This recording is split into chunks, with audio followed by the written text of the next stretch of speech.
మర్రి golden diamonds ప్రారంభోత్సవ మరియు అక్షయ తృతీయ ప్రత్యేక ఆఫర్ గా VA పై ఫ్లాట్ 25% తగ్గింపు.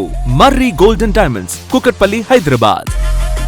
డీలిమిటేషన్, మహిళా రిజర్వేషన్ల సవరణ బిల్లుపై చర్చలో బీజేపీ ఎంపీ తేజస్వి సూర్య చేసిన వ్యాఖ్యలు రాష్ట్రంలో అధికార ప్రతిపక్షాల మధ్య మాటల యుద్ధానికి దారితీశాయి.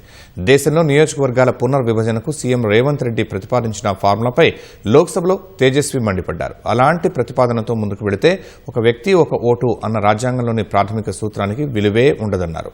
ఇదే సమయంలో ఉమ్మడి ఆంధ్రప్రదేశ్ విభజన వేళ నాటి కాంగ్రెస్ సర్కార్ బ్రిటిష్ల కంటే ఘోరంగా వ్యవహరించిందని విమర్శించారు. తేజస్వి వ్యాఖ్యలపై కాంగ్రెస్, బీఆర్ఎస్ మండిపడ్డాయి. తెలంగాణను అవమానించిన సూర్య బేషరతుగా క్షమాపణలు చెప్పాలని డిమాండ్ చేశాయి. డీలిమిటేషన్ పై లోక్సభలో చర్చ సందర్భంగా బీజేపీ ఎంపీ తేజస్వి సూర్య ముఖ్యమంత్రి రేవంత్ రెడ్డిపై ధ్వజమెత్తారు. ఆయన ప్రతిపాదించిన హైబ్రిడ్ మోడల్ ను సూర్య తీవ్రంగా వ్యతిరేకించారు. రాష్ట్రాల జీఎస్డీపీ ఆధారంగా లోక్సభ సీట్లను పెంచాలన్న రేవంత్ రెడ్డి ప్రతిపాదన హాస్యాస్పదమని మండిపడ్డారు. జీఎస్డీపీ అనేది ప్రతి ఏటా మారుతుందన్న తేజస్వి దానిని డీలిమిటేషన్ కు ప్రాతిపదికగా తీసుకోవడం మూర్ఖత్వమని అన్నారు.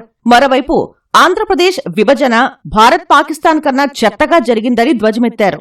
Opposition parties and a few regional parties in the south led by the DMK, why are they doing so much noise? The argument that the opposition is making, the chief minister of Telangana has made interesting hybrid model of linking the population of the state along with the GSD. This proposal is laughable at the best and impractical at the worst. If you will say the vote of common citizen in Telangana has more value than the vote of a common voter in Bihar, then you are defeating the constitutional principle of one value, one vote. ये किस प्रकार के argument है? If you will take this argument further forward, Mukesh Ambani will have 1 lakh vote and somebody like us will have only 1 vote. Is this the kind of logic that the Congress wants to build?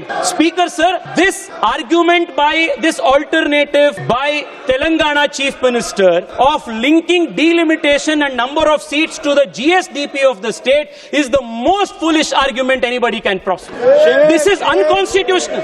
If you remember the way the Congress party, the UPA, divided the undivided Andhra Pradesh into AP and Telangana, it was done in a worse fashion than the British did the partition of India and Pakistan. This is the kind of legacy they have, Adhyaksha. Tejaswi సూర్య వ్యాఖ్యలు రాష్ట్రంలో దుమారం రేపాయి. రాష్ట్రంపై BJP నిరంతరం విషపూరిత వ్యాఖ్యలు చేస్తోందని మంత్రులు, కాంగ్రెస్ నేతలు మండిపడ్డారు. పార్లమెంటులో తేజస్వి సూర్య చేసిన వ్యాఖ్యలపై తీవ్రంగా స్పందించిన మంత్రి పొన్నం వెంటనే ఆయన తన వ్యాఖ్యలను వెనక్కి తీసుకుని క్షమాపణ చెప్పాలని డిమాండ్ చేశారు. తెలంగాణ గౌరవాన్ని కించపరిస్తే సహించము అని హెచ్చరించారు. తెలంగాణను అగౌరవపరుస్తుంటే రాష్ట్రానికి చెందిన బీజేపీ ఎంపీలు, కేంద్ర మంత్రులు ఎందుకు మౌనంగా ఉన్నారని ప్రశ్నించారు.